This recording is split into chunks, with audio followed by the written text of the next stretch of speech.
Halo teman-teman, kembali lagi di channel saya. Ini merupakan playlist terakhir membuat 3D object menggunakan 3JS. Dan untuk materi kali ini, saya akan menjelaskan mengenai lightning dan shadow. Kalau teman-teman bisa cek di materi sebelumnya, pastinya ketika saya membuat material ini, pasti ada lightning di dalamnya. Karena kalau misalkan tidak ada lightning di dalam scenes ini, maka objek yang saya akan buat ini tidak akan muncul seperti di sini ya teman-teman ya. Jadi lightning ini adalah komponen yang sangat penting ya dalam membuat 3D object. Sedangkan shadow ini adalah pelengkap ketika kita membuat objek agar terlihat terlebih 3D lagi ya teman-teman. Dalam membuat lightning dan shadow ada dua cara. Cara pertama adalah kita bisa menggunakan 3D software seperti Blender ya, yaitu software gratis dalam membuat objek. Ketika kita membuat objek di dalam 3D software itu sudah terdapat lightning dan shadow pastinya. Karena tanpa kedua komponen ini pasti kita tidak terlihat objek ketika kita merender. Nah, maka dari itu ada opsi kita menggunakan 3D software. Nah, cara yang kedua ini yang akan saya lakukan adalah menggunakan JavaScript dari 3JS, di mana di 3JS itu sudah ada dokumentasi lightning dan shadow. Kalau kita cek di dokumentasinya ya teman-teman ya, kita cek aja 3js.org. Ketika kita klik lightning, nah, di sini sudah terdapat beberapa opsi lightning yang sudah disediakan oleh 3JS. Dan ini kita akan mencoba satu persatu ya teman-teman ya. Nah, untuk materi kali ini saya akan menjelaskan 4 komponen saja, yaitu ambient light, directional light, hemisphere light, dan point light. Karena kenapa di 4 komponen ini? Keempat komponen ini yang sering digunakan oleh banyak orang. Sedangkan area light dan spotlight ini jarang sekali digunakan ya. Karena juga secara performance di webnya itu sangat berat. Sedangkan keempat komponen ini sangat ringan. Oke, langsung saja saya jelaskan mengenai ambient light.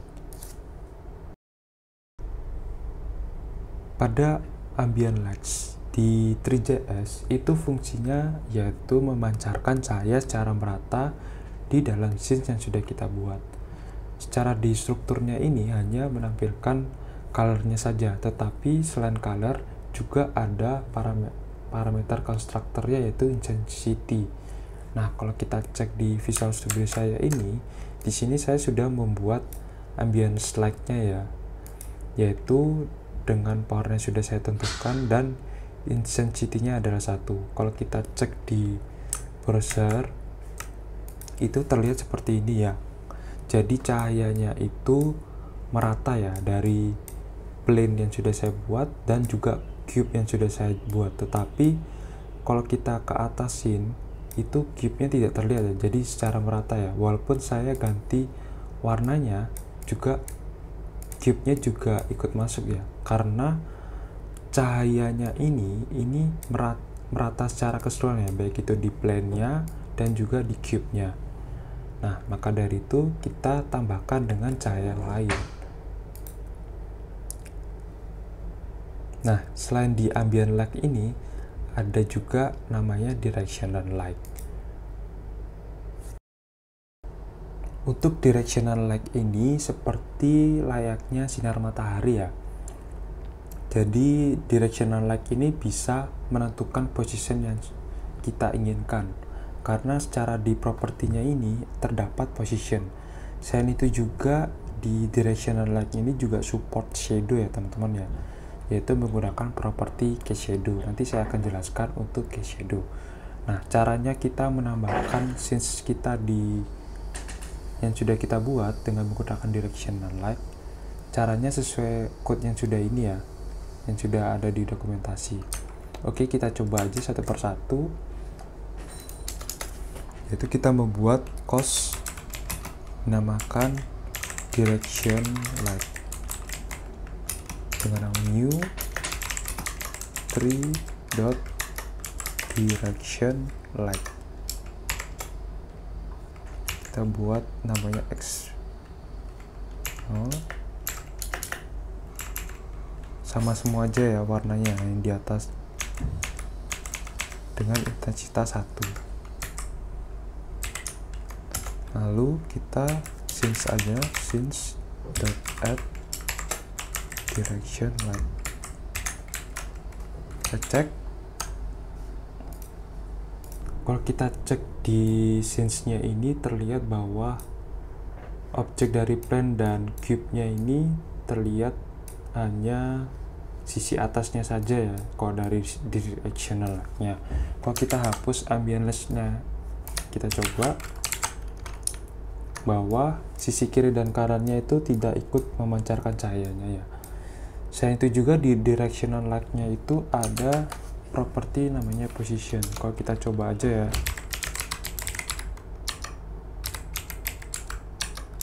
position set. Di position setnya ini saya nambahkan X-nya itu 1, Y-nya adalah 0,25 dan Z-nya itu adalah 0. Kalau kita coba bahwa kamera directional light-nya ini, lighting-nya itu ada di sisi sebelah kanan ya, jadi terlihat seperti memancarkan sisi sebelah kanan aja. Jadi seperti itu untuk fungsi directional light-nya. Selanjutnya saya akan membahas mengenai point light. Nah, untuk dari point light sendiri, point light ini sama seperti directional light. Bedanya di directional light itu memancarkan cahaya matahari ya, sedangkan di point light sendiri kalau saya artikan itu seperti sinar lampu. Tetapi dari segi point light ini cahayanya itu lebih luas ya dibandingkan dari directional light. Secara struktur codingannya juga hampir sama dengan directional light-nya. Terdapat support shadow juga dan juga position, dan opsinya juga banyak ya dibandingkan directional light. Kalau kita cek di struktur codingan yang saya sudah buat ini, di materi sebelumnya saya juga menggunakan point light, dimana kalau kita nyalakan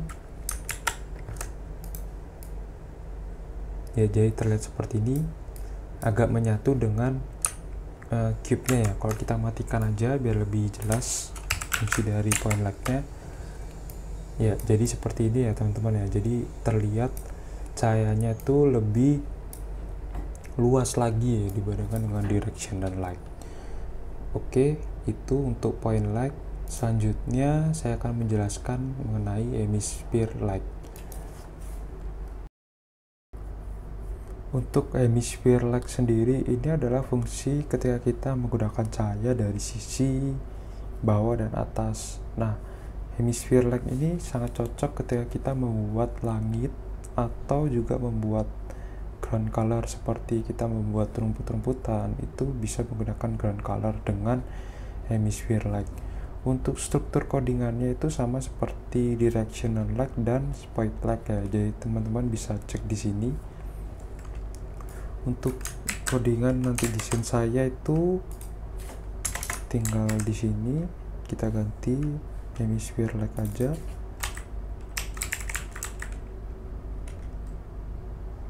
Hemisphere light.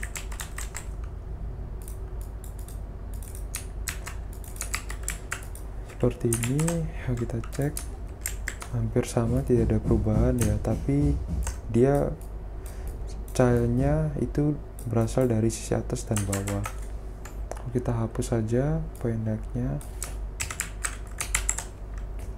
ya, bahwa dari sisi kiri dan kanan itu tidak terlihat ya,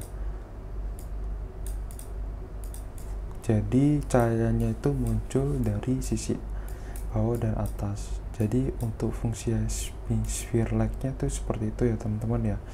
Nah, di lightning-nya ini ketika kita membuat ambient light, directional light, hemisphere light, dan point light ini juga memiliki namanya helpers. Kalau kita cek di dokumentasi, terdapat helpers dari sisi lightningnya ya. Jadi teman-teman bisa cek di sini, kita cek di directional light. Nah, di directional lightnya ini kita tinggal tambahkan cause helpernya saja ya. Kalau kita coba copy aja, kita ini ya, tuliskan helper, kita copy. Nah, apa yang mau kita helper di directional lightnya, harusnya kita juga nyalakan directional lightnya, hemisphere kita matikan, dan kita lihat kabel jalan, terdapat lightingnya juga error. Oh, karena harus disatukan dengan di dalam sini ya, di dalam helpersnya ya. Tinggal jalankan. Nah, jadi terlihat bahwa ada helpernya. Jadi cahayanya itu muncul dari sisi sini ya, teman-teman ya. Kita bisa kecilkan lagi 1, 2.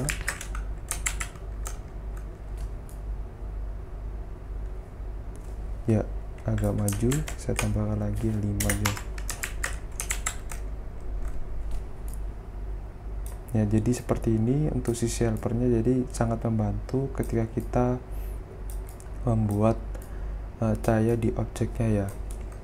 Oke, selanjutnya di slide directional lightnya juga kita ada cek di point light ya. Di point light juga ada seperti point light helper ya, tinggal tambahkan sama seperti directional lightnya. Kalau kita cek di sini, directionalnya kita matikan dulu ya, kita nyalakan point light karena kita akan mencoba menggunakan sisi helper di dalam point light-nya. Kita kopikan saja di sini point light helpernya, tinggal point light helper.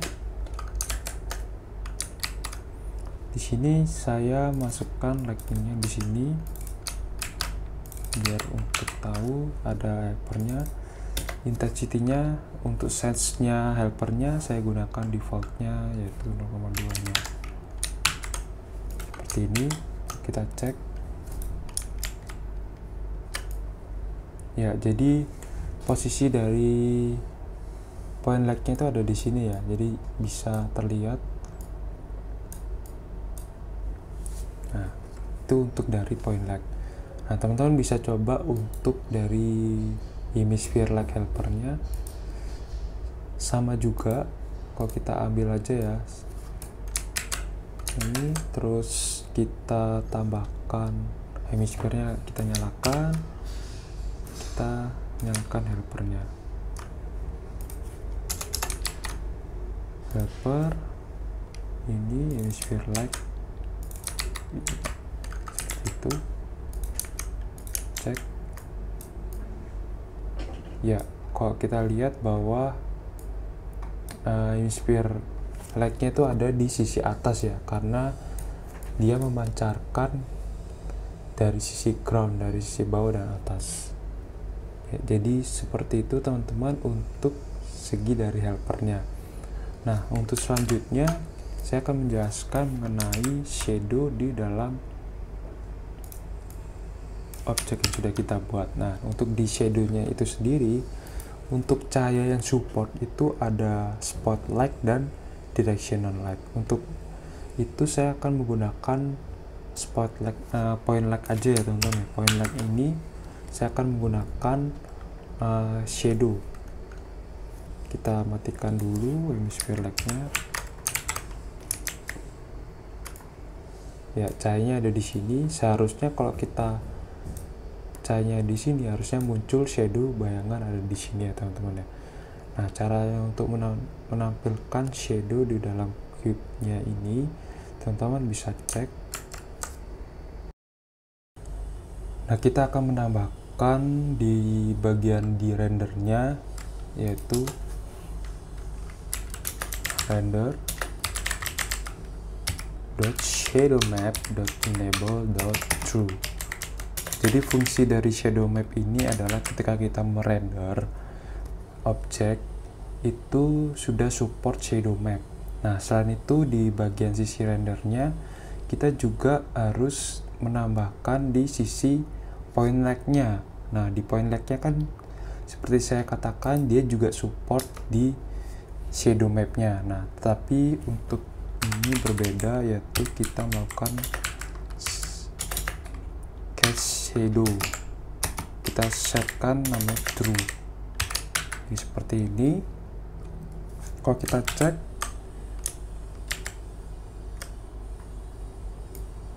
ya nampaknya belum muncul ya shadownya. Karena kenapa? Untuk konsep dari bayangan itu sendiri, ketika ada cahaya masuk, itu objek itu harus menerima cahaya dan melepaskan sebuah bayangan. Nah, kita harus menambahkan di sisi geometri di cube-nya. Itu dengan cara kita membuat cube cast shadow true. Selanjutnya di plane-nya, karena plane-nya itu harus menerima tangkapan dari cube-nya, yaitu adalah plane.receive shadow true. Kita cek. Nah, kita cek bahwa kubusnya itu terdapat shadow sekarang kan. Nah, tetapi di shadownya ini masih ada seperti ini ya, ada garis-garis yang shader kok dinamakan. Kok di fotografi biasanya teman-teman kayak ada sudut yang mencolok, tidak terlihat seperti soft. Nah, itu di 3JS itu ada semacam untuk menangkal shapernya ini agar terlihat lebih soft lagi. Kita cek, nggak dinamakan.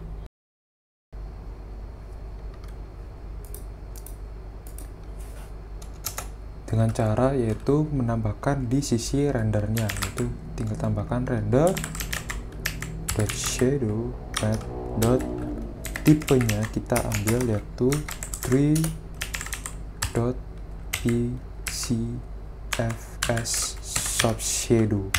Jadi terlihat shadownya itu lebih soft, tidak lebih sharp lagi ya. Jadi ya terlihat case-nya ada semacam softnya ya. Kalau misalkan kita matikan itu ada semacam kayak tajam, sudut-sudut tajam di sisinya. Jadi seperti itu untuk shadow di dalam 3JS. Nah, teman-teman bisa berkreasi dengan menggunakan light yang sudah saya jelaskan ditambah dengan shadow. Jadi seperti itu teman-teman. Mungkin itu saja dari materi untuk materi lightning dan shadow. Untuk selanjutnya saya akan membahas di pertemuan berikutnya mengenai studi kasus yang ada di 3JS. Tetap stay tune di channel saya untuk menambah wawasan mengenai 3JS. Mungkin itu saja dari saya. Terima kasih dan sampai jumpa.